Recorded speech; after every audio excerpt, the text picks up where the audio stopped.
So Sony's fall camera story is a tale of two headlines: raising prices and long-awaited cameras. And it looks like the A7V is finally taking shape with a new sensor and an October to November release window. But that pricing story isn't inconsequential, and it's gonna sting. So let's jump in.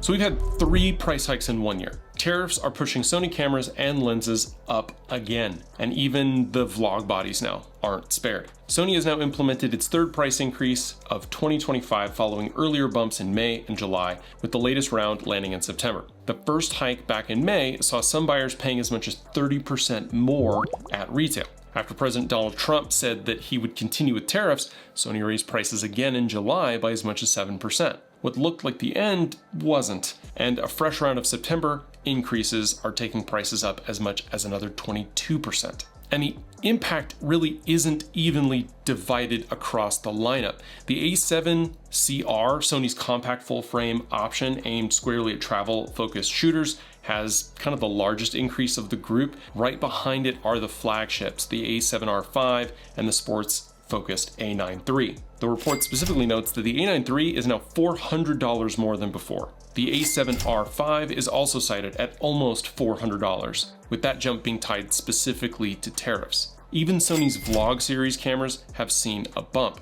around $50, which seems small on paper, but is noticeable for younger and entry-minded creators looking for affordability. But unfortunately, it doesn't stop at the bodies. Lenses are part of this story as well, and some of the increases have hit popular practical glass. The 28-135 f4, which is kind of an all-around tool well liked by travel and generalist shooters, registers among the largest hikes. The new 400-800 f6.3-8, a more niche telephoto, but something that's going to sit in a handful of wildlife kits, has seen a significant increase. The combination of body and lens price hikes could push more Sony users toward third-party options like Tamron, Loa, and 7 Artisans as proven alternatives that may look even more attractive in the current climate. There's also a bit of a timeline nuance here. As of August 7th, the price increase rate was reported to have grown from 10% to 19%, but by September, the ceiling was cited as high as 22%, and the overall lists of increases shared by rumor sites covering Sony's market moves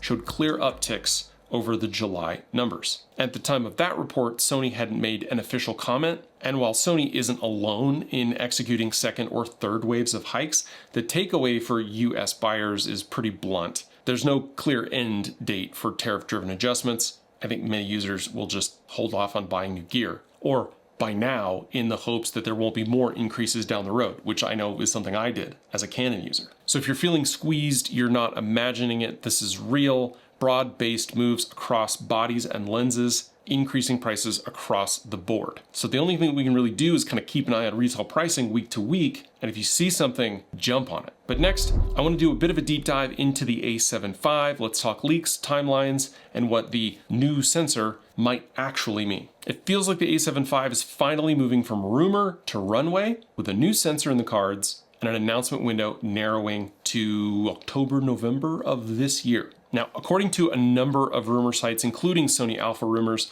Sony plans to announce the A7V in October or maybe November, following an initial separate product announcement for a new lens some weeks earlier. These sites are saying that the A7V was originally slated for an earlier launch, but delayed for 2 reasons: uncertainty caused by tariffs, as well as strong demand for other Sony cameras. This causes companies like Sony and others to sort of reshuffle to avoid production bottlenecks. And the information that we have is that the A7V will feature a new image sensor. Not the same 33 megapixel unit that we had in the A7 IV, but this new sensor is being characterized as an upgrade in evolution, not revolution, but still being a major step from the A7 IV. And while pricing hasn't been confirmed, the expectation is that it will cost significantly more than the A7 IV in today's market. On the design front, Mirrorless Rumors has published 2 leaked images that add useful context. From the top view, the A7V appears to use the same 4-way fully articulating screen and the same control wheel as the A1 II.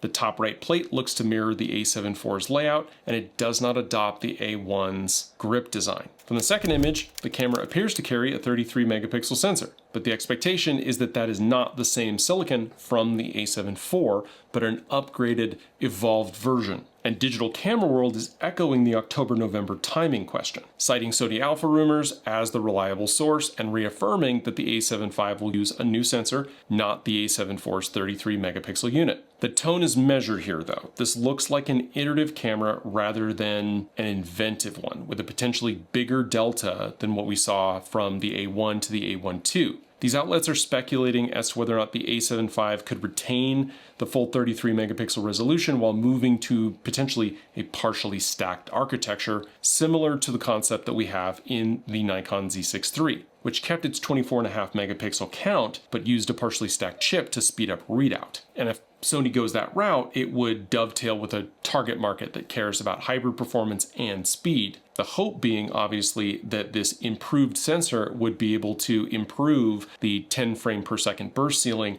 as well as deliver 4K 60 uncropped. But even Sony Alpha rumors cautions that the specifics are pretty murky, and in a follow-up note, the site said that multiple news sources have weighed in but couldn't be verified. Ultimately, there's nothing definitive to share yet as to whether or not the A7 V sensor will be a tweaked version or a completely new, beyond the core point that it just won't be the same exact sensor in the A7 IV. Now, Daily Camera News adds an additional layer of details, saying, again, October, November, 33 megapixel full frame sensor, improved 4K video with potentially higher frame rates, and better color depth. The site suggests that enhanced video autofocus and advanced stabilization are also likely, and that the body may actually stick closer to the A7 IV's with some refinements aimed at usability, like a more intuitive menu, improved touchscreen controls, and possibly a slightly larger EVF. On pricing, the Daily Camera News pegs the expected retail around $3,000, keeping it in the enthusiast/pro segment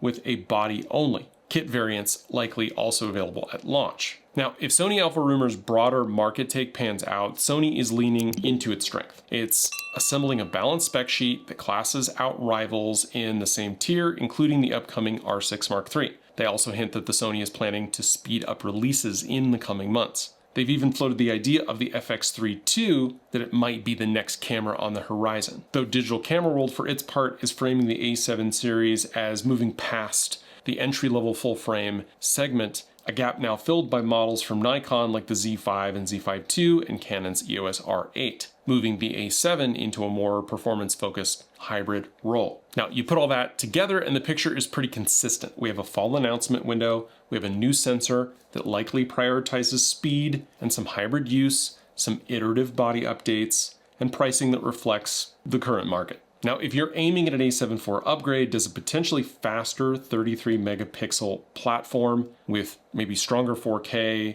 no crop, maybe reduced potential for overheating, does that sound like the right move to you? I'm curious what you want Sony to prioritize here. Burst speed, video, ergonomics? As soon as I have more details, I'll let you know. And if you want to support what I'm doing here, you can consider becoming a channel member. It's $1. And if you're looking to book a photo or video session, all the details are down below, along with my gear lists. And those links do go to help the channel, but as always, the easiest way to support the channel here is just hit like and subscribe. Those are always free, and they go a long way to helping me grow here on YouTube. Thank you so much for watching, and I'll see you in the next one. Bye.